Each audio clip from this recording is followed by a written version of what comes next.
হাজোৰ ডামপুৰত তৃণমূল কংগ্ৰেছৰ নিৰ্বাচনী সভা অংশ ললে তৃণমূল কংগ্ৰেছৰ নেতা দুলু আহমেদ আৰু সাংসদ সুস্মিতা দেয়ে। নিৰ্বাচনী সভাত অংশ লৈ কংগ্ৰেছক সমালোচনাৰে থকা সৰকা। দুলু আহমেদৰ আক্ৰমণৰ লক্ষ্য কংগ্ৰেছ নেতা আনোৱাৰ হুছেইনক। আনোৱাৰ হুছেইনক ষাঁড় গৰুৰ সৈতে তুলনা। ইমানে নহয়, আনোৱাৰ হুছেইন গৰু চুৰৰ লগত জড়িত থকাৰ অভিযোগ দুলু আহমেদৰ। এই সভাতে বিভিন্ন দলৰ কেইবাগৰাকীও কৰ্মীয়ে যোগদান কৰে তৃণমূল কংগ্ৰেছত। हमारा तृणमूल कांग्रेस का candidates 44 AP candidates Assam state में दिया है और जिला परिषद करीब 30। तो हम बहुत सीरियसली लड़ रहे हैं। हमारे यहाँ के कैंडिडेट शमसुनारा बेगम है और कामरूप रूरल में हमारा पोजीशन बहुत अच्छा है।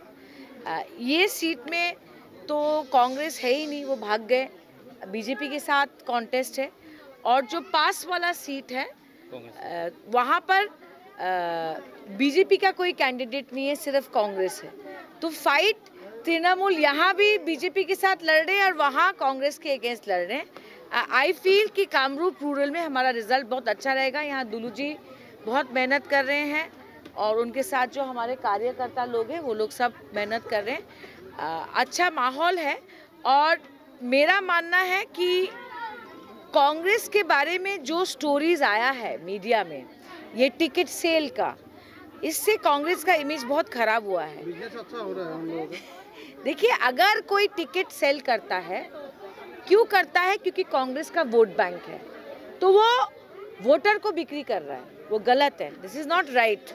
अगर ऐसा हुआ है, मुझे लगता है इसमें इन्वेस्टिगेशन होना चाहिए।